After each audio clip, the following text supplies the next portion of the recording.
So, andito tayo sa Mireya Residences to check a new foreclosed condo unit. But before that, please subscribe to our YouTube channel at Foreclosed Hub. So, let's go and check this out.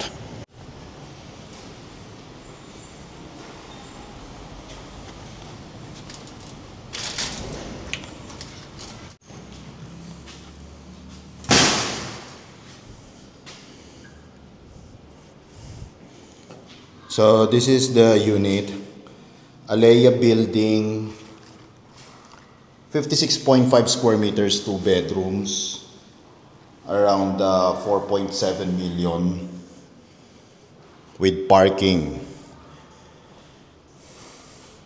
So this is the bedroom 1.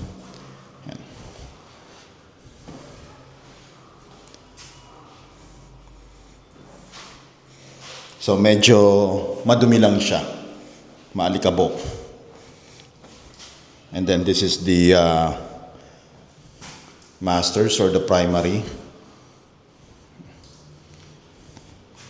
Meron siyang access to the balcony. And yan ang view niya.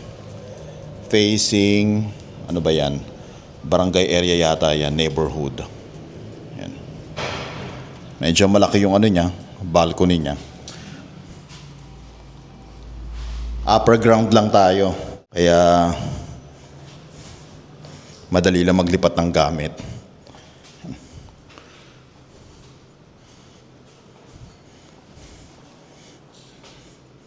So madumi lang talaga siya, makalat lang. Then kitchen niya, over and under cabinets.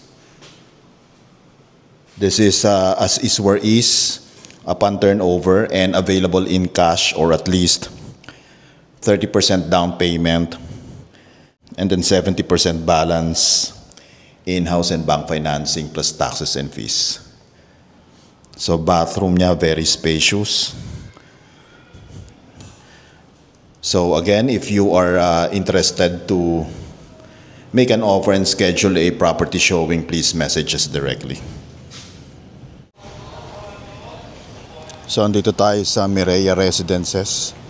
Ito yung clubhouse nila or amenity area. Kompleto dito, may basketball court, tennis court, adult and kiddie pool, parks and playground, and many more.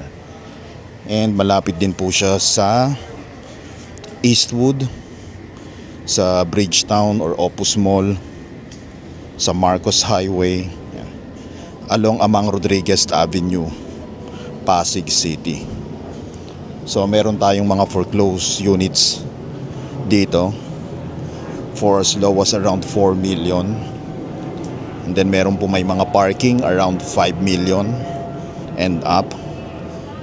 So if you are interested to make an offer and schedule a property showing, please message us directly.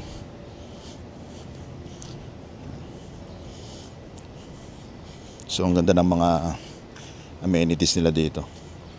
Well, pag DMCI talaga maganda. Tanin nyo. You get what you pay for pagdating sa mga amenities nila.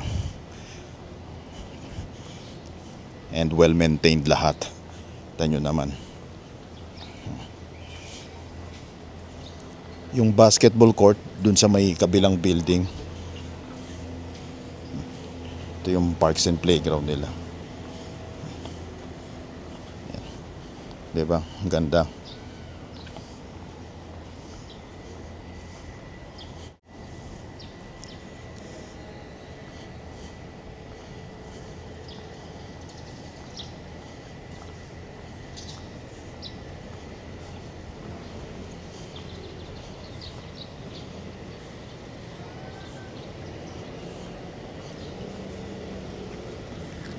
Dadaan dito.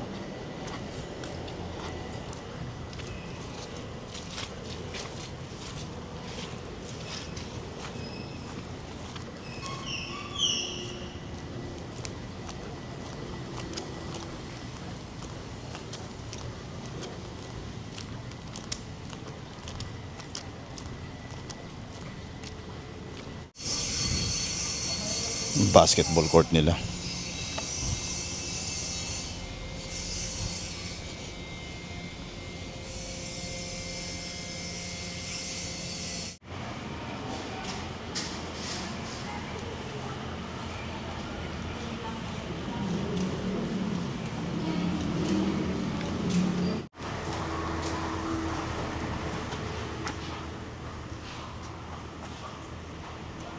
Tennis court and pickle. Sa video sa ano? May parking. Ganda oh. Ganda ng swimming pool nila.